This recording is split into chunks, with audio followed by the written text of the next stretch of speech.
into your next project and talk about that a little bit. So I believe, and you can kind of give me the details and correct me if I'm wrong, but you're working on a book for the Rock Island Trail, which when it will be completed will be, I believe, the second longest rail trail in Missouri, and maybe one of the longest rail trail projects in the United States, just like the Katy Trail as well. Yeah, I think it'll be number 4 or something like that in the whole country. Yeah. Wow. Yeah. So what's your work on? So do you want to talk about kind of where you've been on that? Like talk about that progress, how that whole project has gone, and maybe give us some history on that? Yeah, sure. Sounds good. I guess some people will be listening to this and some people might, I don't know if you'll have a chance to throw a map up or whatever, but if not, I can post it. Yeah. It's easy enough to find a map to this. So if you're the listeners that are familiar with the Katy Trail, the majority of that is on the north side of the Missouri River. Mm-hmm. And if you were just trying to draw a real simple line, it'd be roughly, Clinton in the west and then Mawkins in the east. Well, what's different about the Rock Island is it's basically south of the Missouri River in a very straight line actually between Windsor, Missouri, and it's going to cruise all the way over to Beaufort. And just to further muddy the water here a little bit, there is a spur trail that's already open called the Rock Island. All the recent guests you've had on the podcast are doing amazing work developing that whole western end from like Kansas City to Pleasant Hill, Lee Summit and all that, which is amazing. So then you've got this rideable stretch from Pleasant Hill to Windsor that is currently open. It's about 44 and a half miles. Mm-hmm. And so the part we're talking about that will be a new section of trail goes from Windsor, which is on the Katy Trail, connecting all the way over to Beaufort. It's like another 145 miles. Mm-hmm. And so when all that's connected, you're talking like a 150-mile bike ride from Kansas City on the Rock Island Trail. And then eventually that will connect back up to the Katy Trail. There's going to be a test, so I hope you're paying attention.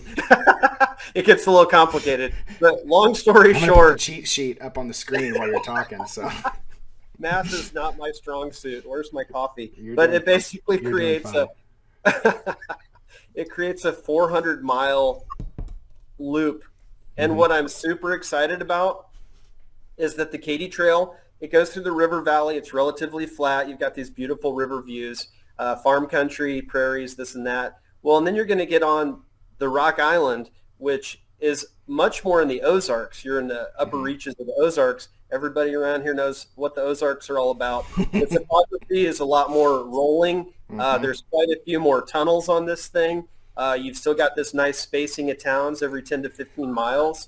It's going to be a very different experience. So I don't think it's like someone's going to be cycling the equivalent of 2 Katy Trails in a row. It's going to just continue to be a really rich new experience.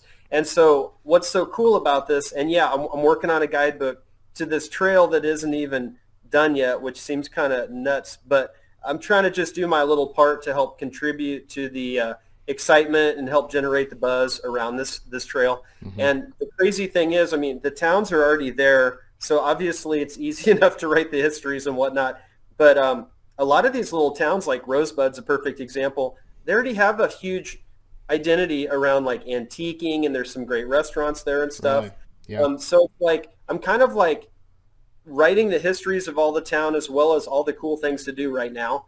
And then it's really just a matter of time before a lot of these towns start to organically connect their little pieces of the trail together. And so DNR has been amazing at helping provide support to help these different communities get grants and things like that. Mm-hmm. And some of these towns like I'm trying to think of a good example, Eldon or Versailles, they've been kind of like planning on this for years and years and years. Some people have been talking about this since the 80s. Wow. So it's not like this just suddenly happened overnight. Mm-hmm. So, but there's a whole lot of talk that maybe within the next 3 to 5 years, we'll see that whole Rock Island Trail open and complete. So I'm looking at like this fall, I want to get the first edition of the Rock Island Guidebook out, kind of lay the groundwork, so to speak. Talk about the sections that are open, what's going on in Kansas City. You've been hugely instrumental in helping to get the word out about that, so I appreciate it. Thank you.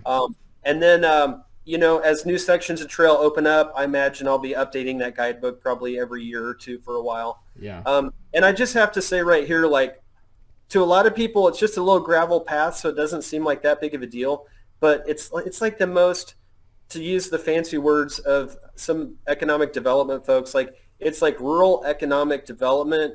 It's like this rural economic development engine. It Mm-hmm. helps bring, it not only helps bring business to town, but the other thing I think it brings is hope. Because Yeah. like if you're in a dying little town and you're Yeah. growing up there, nothing's going on, what do you want to do? You want to leave, right? Yeah. And so suddenly something as simple as a trail comes through. Now you got people visiting from like 20 or 30 states. Mm-hmm. Suddenly the little mom and pop coffee shop can extend their hours. Mm-hmm. They're open a few more days a week. You know, they're making it happen. And then people in the city that are eager to like create a new life for themselves are like, you know what, let's buy that old storefront. Let's fix it up. Let's like rent it out or whatever. Have a little Airbnb or whatever. Mm-hmm. It's really exciting stuff. So I think that that story is happening, and it will continue to develop a lot of momentum here in just the next couple of years. You know, something you said that I keyed on about how having these trails really impacts some of these local communities. I was having a conversation over the weekend with a guy who rides Ragbri every year, and Oh, cool. you know the funny thing is like when you start talking about the Katy Trail, when you start talking about Rock Island Trail, inevitably Ragbri always comes up. Yeah, Because it's comparable, right? There's yeah, some analog there, and so he was talking about because I was telling him about you know Katy Trail and some of my projects and conversations with people and everything, and so he starts telling me about Ragbri and how you know Ragbri changes every year. They go to different towns. They don't end up in the same town, but some yeah, of these towns that they're staying in are little 500, you know, 1,000 people towns, like you know the little towns that you and I grew up in, right? You know, yeah. and you know 10,000, 15,000 people all roll into this tiny little town, Woo. and like the amount of impact that has on that local community from being able to, you know, like you say, for coffee shops being able to be open, diners, you know, that's a big opportunity for those businesses. And the Katy Trail and just trail culture in general has a way of doing that kind of at a, you know, less crazy and like chaotic scale, but Yeah, kind of mellowed out over the course of the whole year, you know, and yeah, how because you know from when you think about people always talk about trying to get out of the small towns, you know, growing up and trying to get out of the small towns, but inevitably people want to go back to the small town. Like when you're 18, 19 years old, you're like, man, I just want to go to college. I just want to get out and go find people and stuff. And then you get like 35 and you're like, man, I want to be out in the country again. it's true. It's It's true, true. and like you want to be in the small towns because they're quieter. They're you know people people and stuff like that, and like having trail culture and being able to support these small towns and allowing that small town culture to thrive and to grow and to develop. That does not only good things for giving people more places to live that aren't you know in the urban centers, but then also by kind of supporting some of that history, by supporting some of those people that live in those towns and keeping them going. And there's a lot of value to that. There really is.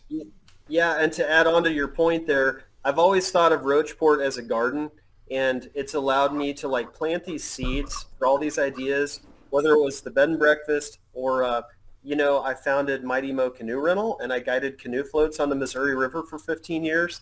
And it's like, I feel like I couldn't have done that if I was living in Kansas City or some big Right. town.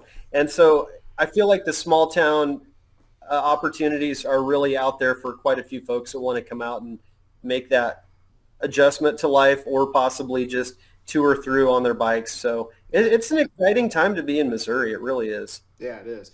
So you said you do mainly kayaking. Is that kind of what your big hobby is? Yeah, that's my big hobby.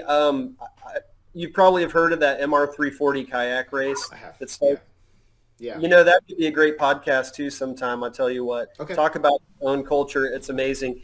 Starts in the Kansas City area. It's a 340-mile kayak race all the way to St. Charles, Missouri. And so this is actually their 17th year of doing it.